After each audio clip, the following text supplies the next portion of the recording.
অতি প্রাচীনকাল থেকে ব্যবহৃত একটি ভেষজ উদ্ভিদ বা ভেষজ ওষুধ হিসেবে ব্যবহৃত হয়ে আসছে, সেটা সম্বন্ধে আমি আজকে আলোচনা করব। কারণ এটা একটি ন্যাচারাল উদ্ভিদ এবং বহু প্রাচীনকাল থেকে এখন পর্যন্ত বিভিন্ন রোগ নিরাময়ে ওষুধি গাছ বা ওষুধ হিসেবে ব্যবহৃত হয়ে আসছে, যেটার নাম অশ্বগন্ধা। অশ্বগন্ধা আপনারা অনেকেই নাম শুনেছেন, কিন্তু অশ্বগন্ধা ব্যবহার, অশ্বগন্ধার গুণাবলী এবং অশ্বগন্ধার সতর্কতা বা কিছু অপকারিতা, এইসব নিয়ে আপনাদের সঙ্গে কিছুটা ইনফরমেশন শেয়ার করবো, যা আপনাদের অনেক উপকারে আসতে পারে। অশ্বগন্ধা একটি এরোপ্টেজেন উদ্ভিদ।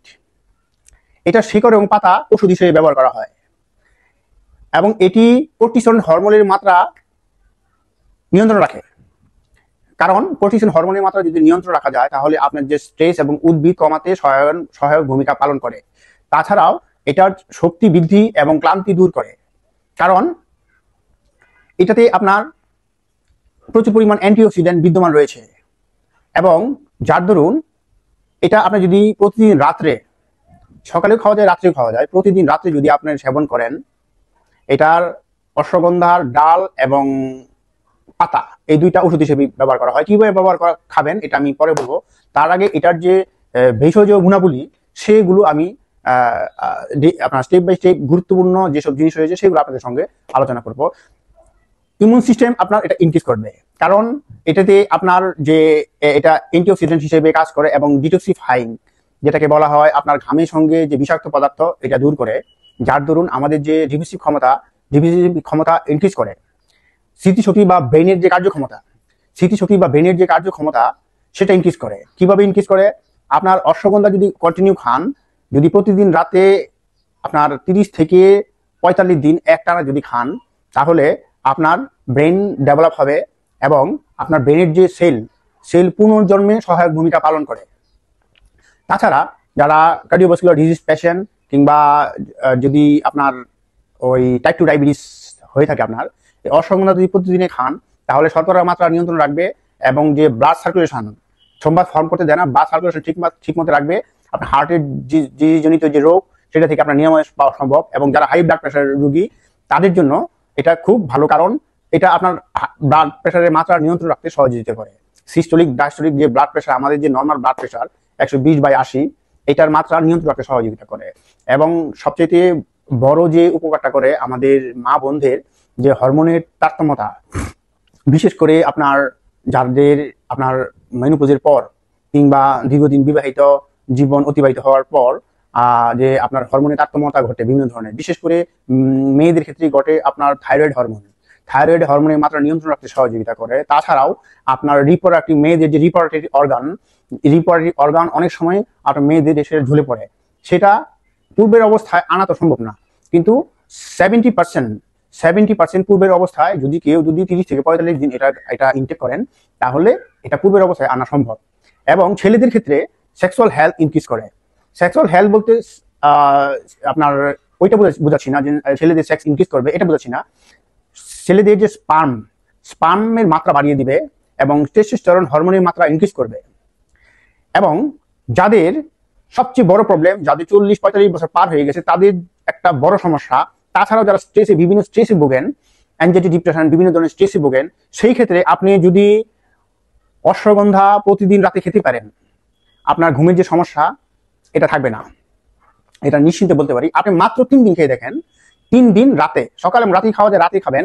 কিভাবে খাবেন পরে বলছি আমি। 3 দিন খান, 3 দিনের পরে আপনি বুঝতে পারবেন এটার রেজাল্টটা কি। What is the difference between ashwagandha or other any sedative drug?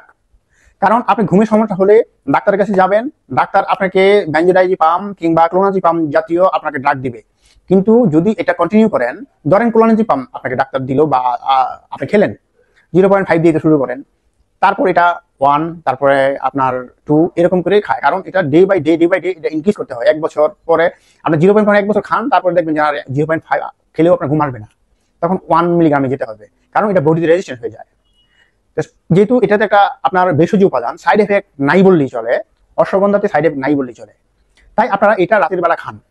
অন্ততপক্ষে মিনিমাম 30 দিন একটানা কন্টিনিউ করুন। যদি প্রতিদিন নাও খেতে পারেন, অন্ততপক্ষে সপ্তাহে 5 দিন খান, কিংবা 1 দিন পর পর খান। এটা ওই ওষুধের মতো একদিন মিস হয়ে গেল আবার কন্টিনিউ করতে হবে এরকম না, একদিন মিস হলে কোনো সমস্যা নাই। তো যেটা বলতেছিলাম আপনাদেরকে, যে আপনার যে ইনসোমনিয়া যাদের, যা ঘুমের সমস্যা, তাদের আপনার এটা খুব আপনার ভালো কাজ করে এবং রেপিড কাজ করে। আর এটার যে ব্যবহার এবং সতর্কতা, এটার যে গাছের ডাল এবং পাতা শুকিয়ে গুঁড়ো করে আপনার রাতের বেলা 1 ঘন্টা ভিজিয়ে রাখবেন, তারপরে খাবেন, বা 2 ঘন্টা ভিজিয়ে রাখেন তারপরে খান। সকালে যে রাত দুধ দিয়ে খেলে সবচেয়ে বেস্ট রেসপন্স পেতেন। যদিও দুধ দিয়ে আপনারা সবার জন্য খাওয়া সম্ভব না, কারণ এটা দুধ 1 নাম্বার কিনা এটা একটা ব্যাপার। আর সবচেয়ে বড় ব্যাপার, সবার জন্য সবাই প্রতিদিন দুধ খাওয়া এটা অনেকের পক্ষে সম্ভব না, কারণ এক্সপেন্সিভ।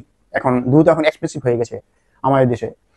তাই আপনারা পানির সঙ্গেই খান, ভালো পানি, মিনারেল ওয়াটার বা আপনার পিউরিফাইড ওয়াটার সাথে আপনারা মিশিয়ে, মাত্র 1 চামচ মিশিয়ে আপনারা খান। পাউডার আকারেও বাজারে পাওয়া যায়, যেটা ভালো উন্নত মানের, সেটা যদি পরিচিত থাকে বিভিন্ন বড় বড় মার্কেটে এটা পাওয়া যায়, অশ্বগন্ধা পাউডার। এবং এটার সতর্কতা কি? সতর্কতা হলো, আপনারা যদি অতিরিক্ত পরিমাণ খান বা দীর্ঘদিন খান, তাহলে আপনার পেটের গোলযোগী দেখা দিতে পারে।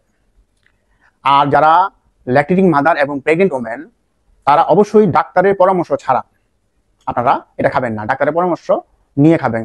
তাছাড়াও যদি দীর্ঘদিন ব্যবহার করার পর যদি আপনারা অসুবিধা মনে করেন, তাহলে ডাক্তারের শরণাপন্ন হন। সবচেয়ে বেস্ট হয় আপনি 30 দিন কন্টিনিউ করুন। তেমন কোনো সমস্যা হয় নাই এখন পর্যন্ত।